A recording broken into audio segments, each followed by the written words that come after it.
Pois teríamos que, segundo Liu Tianliuk, não? Uma das nossas instrutoras, teríamos que nos unir um pouco mais para colaborarmos na redenção dos reinos da natureza.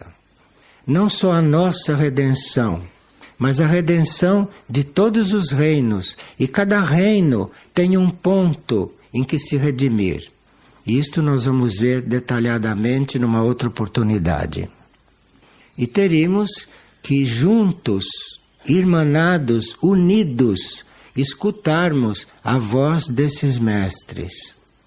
Unidos, não mais individualmente a esta altura. Porque nós temos que preparar a nossa consciência planetária e a nossa consciência como humanidade unida. E todas essas mensagens nos levam para isso. Então nós não nos sentirmos mais tanto como indivíduos aprendendo, indivíduos estudando, indivíduos recebendo mensagens. Nós devemos estar mais irmanados nisto. Teríamos que ir nos preparando ou nos habituando a sermos irmãos, realmente irmãos. E, portanto, procurar perceber o que o outro está precisando em matéria de colaboração, de ajuda, para que ele consiga compreender mais o passo que deve dar e se dispor a dar este passo. E você, se for necessário, dar forças a ele, dar energia a ele, ou dar a vida por ele também, conforme o caso. Bem, depois nós teríamos que juntos, não só um ou outro, teríamos que juntos reconhecer que teríamos que interiorizar aquilo que aprendemos. Podemos nos tornar instruídos. Mas se isto não é interiorizado, isto de nada vale. Então, a instrução que se recebe, as coisas que sabemos, as coisas que aprendemos, isto teria que ser interiorizado. E não só permanecer neste nível horizontal ou neste nível mental, que é quase a mesma coisa. Mas interiorizar isto. Interiorizar quer dizer viver. Interiorizar quer dizer, em seguida, passar a viver aquilo. Senão, nós fazemos uma cultura, como se fôssemos uma escola dessas que existem aqui na superfície, onde não se interiorizam as coisas, não se vive as coisas, não se chega a assimilar e não se chega a viver. Então nós não podemos prosseguir nesse sistema de ensino. Aqui, quando um ensinamento nos diz respeito, quando uma mensagem fala à nossa alma, quando uma mensagem fala ao nosso espírito, ou quando uma mensagem fala ao nosso ego, que tem que se regenerar, não? Então isso tem que ser interiorizado, isso tem que ser vivido imediatamente, com o coração. Porque isto sendo interiorizado, vai passando para os corpos. Primeiro você interioriza isso no seu coração. Depois isto vai passando para o seu corpo mental, isto vai regenerando o seu corpo astral, que o nosso corpo astral é uma desordem, é um caos. Então isto tem que ser regenerado. E depois isto começa a refletir no plano físico, começa a refletir no corpo etérico e no corpo físico. Claro que isso não é feito só em função de nós, individualmente, mas isso é feito em função de, no dizer da hierarquia, de nós estimularmos ou formarmos ou atrairmos aquilo que se chama os missionários. Mas existem missionários de todo gênero e aqui se trata de missionários do amor. A missão é o amor. Missão é um pouco diferente de tarefa. Tarefa é uma coisa que a gente cumpre. Tarefa é uma coisa que a gente realiza. E às vezes as tarefas não são facultativas. Às vezes as tarefas são compulsórias, não é? Todos nós, ou quase todos, temos tarefas compulsórias para conseguirmos nos alimentar. Porque se você não cumpre as tarefas compulsórias, talvez você não tenha alimento para comer. Então isso é uma tarefa. Então você precisa também ter recursos para pagar as suas contas, para criar os seus filhos, para ajudar os seus amigos. Tudo são tarefas. E você tem que trabalhar para isto. Isto não é missão. Missão é outra coisa. Então a missão, né? A missão de você facilitar, de você contribuir, de você criar as circunstâncias para que haja missionários, não? Missionários para viverem as missões. Isto não tem nada a ver com a nossa subsistência. Não vamos nos confundir, hein, com os níveis destas coisas. A missão não tem nada a ver com a nossa subsistência, nem com as contas que temos que pagar, nem com os nossos compromissos kármicos. A missão não tem nada a ver com isso.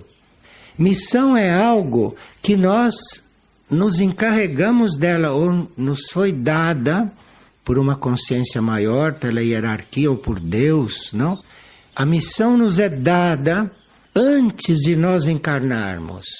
Então nós já encarnamos com uma missão. Compreende que é muito diferente de tarefa, hein? Tarefa é para tarefeiro.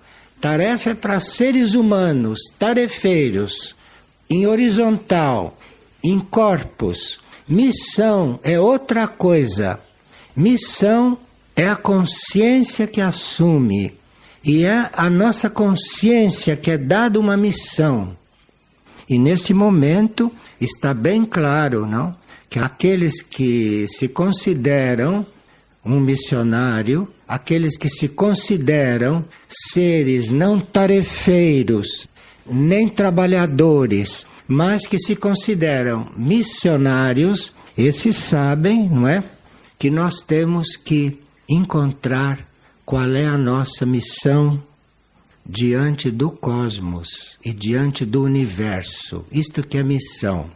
Então, as tarefas, os tarefeiros, aqui tem muito trabalho, mas aqueles que são missionários, aqueles estão em função de um plano que não é humano, estão em função de um plano que não é terrestre, estão em função de um plano que é universal, ou que é cósmico, depende da entrega interna, real, que esse missionário fez.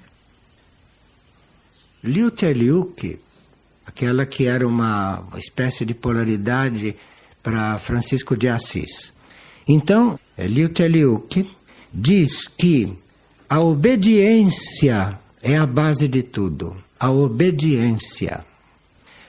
Aquele que descobriu a obediência, aquele que descobriu que não pode viver missão alguma, que não pode se considerar um colaborador do universo, do cosmos, ele sabe muito bem que sem a obediência, que ele não chega a lugar algum. Porque a obediência é a única forma de nós, no estado evolutivo que nos encontramos, nesse estágio humano. O estágio humano é o passo além do estágio animal. Então nós estamos um passo adiante do reino animal. Esse é o nosso estado. É o estado humano. Então, sem a obediência, qual é a diferença entre os animais e nós? É que nós somos autoconscientes e os animais não são autoconscientes. Eles sentem, sofrem nas nossas mãos, não? E sofrem bastante. São sensíveis, mas eles não têm o que nós temos, a autoconsciência. Nós temos consciência de que somos algo.